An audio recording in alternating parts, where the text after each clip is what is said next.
So yesterday, media watchdog Right Wing Watch was temporarily suspended from YouTube, a suspension that was supposed to be permanent. According to reports, the suspension was a mistake due to a high volume of content. Right Wing Watch is run by the nonprofit organization People for the American Way. The organization's director, Addie Stein, released a statement in response to the suspension, saying in part, quote, "We are glad that by reinstating our account, YouTube recognizes our position that there is a world of difference between reporting on offensive activities and committing them." And they're saying this is a mistake, and that seems to be a face-saving gesture on YouTube's part. But I've seen this before. Status Coup, run by Jordan Chariton, who was actually on the program yesterday, has gotten strikes from YouTube before simply for interviewing Republicans at protests, and then arguing with them about, was the election stolen or climate change or whatever, and they're having a back and forth. He's interviewing regular people who hold beliefs that are held by between 30 and 60% of the country, and airing those views on YouTube, even when combating them, is enough to earn his channel strikes. There was a bunch of pressure, and so they backed off, but it's no doubt hurt on the algorithm, et cetera. So for them to knock down the Right Wing Watch for exposing these views and claiming that that's the same as sharing them is a real rebuke, I think, to the left that has been clamoring for all of this censorship. And people have been warning, guess who's going to get censored? Yeah. If you actually succeed here. That's the key point, and I'll toss it to Keith on that note, because the question then becomes, is Right Wing Watch getting a taste of its own bitter medicine, and do they deserve it? Because they're a huge part of the problem, and totally picking out random things and suggesting that they're way outside the boundaries of acceptable speech because they don't like them, having the definition inflation of everybody is evil and a white supremacist so long as they dissent a millimeter from partisan dogma or from far left dogma. So from your perspective, this is something that I try to work through on my own when these I think these dust-ups are so silly because sometimes it is the algorithm just acting out, and sometimes it catches something really dumb because it's a dumb algorithm, and then sometimes it was more intentional. But Keith, from your perspective, is this Right Wing Watch getting a taste of its own medicine, or is this something that everyone should just sort of be united and say, we need to find a way to cut this out?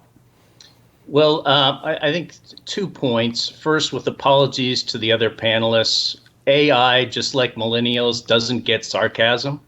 So that's a problem. And I think, we'd have a little bit more leeway if Abner Doubleday decided 4 strikes was out in baseball. I mean, so much of this is just arbitrary, and, there's so much content. It's very difficult for these groups for YouTube to police. I mean, I don't want to make too many apologies for them, but I think they're trying to put too many worms back in the can, so to speak, and it's very hard for them to keep up. And they need to have more specific rules that are drilled down, that, you've got more of an open and shut case over what can be on or off. Because when you get into this judgment zone, it's just a floating craps game. I'm kind of running out of metaphors here, so maybe I'll throw it back to you. Right, but Jennifer, I mean, isn't it a problem of YouTube's own making? Their algorithm wants to create as much toxicity as possible, because toxicity produces engagement. And so that's why you start on a fishing channel and you wind up with a Jordan Peterson video if you just leave it running. But then YouTube wants to say, oh, but not that toxic. You can be toxic up to this particular line, but please, if you cross that line, then we're going to kill your channel. Jennifer, is there any saving this model? No, and I think it's, 2 specific problems here. Number one, this is why I'm not quite worried about the singularity just yet. The algorithms just are not up to snuff, right? We do not see the kind of logical decisions that we were promised, the kind of passionless decisions that we were promised through all of big tech and social media by instituting these algorithms, because they cannot differentiate between reporting on a topic and actually committing the topic. Now, having said that, if you've ever interacted with some of the appeals processes through YouTube, Facebook, Twitter, and the like, you will see that unfortunately the folks then charged with looking at what the algorithm did and making a decision are not much better than the algorithm itself. I deal a lot in political ads all over the internet, and trying to get them to make a decision about what is acceptable and what is unacceptable is completely illogical. It's completely arbitrary, and it's completely capricious. Some of this is the result of the failure of the 2016 response after the election, when there were honest to goodness terrible things happening on the internet that were affecting our democracy.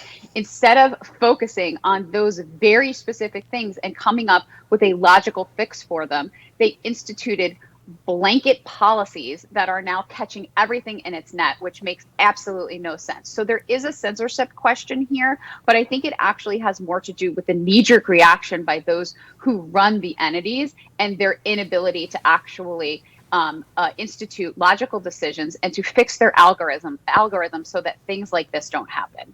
Yeah, that's really well said. And when you get into the game of censorship and deciding, what the boundaries are, it's really dangerous and it ends up in a bad spot. Now, from the right, Pastor Greg Locke recently spoke in an interview about censorship of conservatives on social media. Let's take a look at that.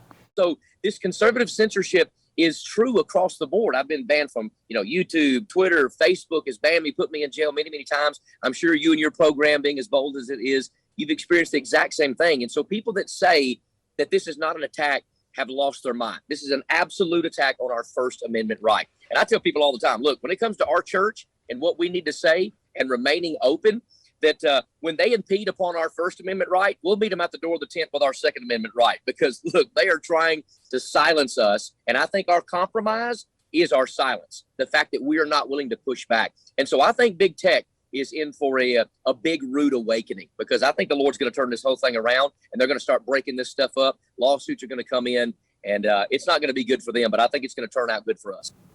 Yeah, I don't love that version of the conservative argument against big tech, because I do think a lot of this, it's not, first of all, it is primarily the right, it is not just the right, and it is mostly downstream of the monopoly. And I think that's such an important aspect to remember, and to sort of just kind of reflexively say it's a First Amendment issue when we're talking about private companies. It's so much more complicated than that. It gets to algorithms, a lot of which, what I think is denounced as discrimination, is the result of either A, discriminatory algorithms, or just stupid algorithms that don't work as they're supposed to.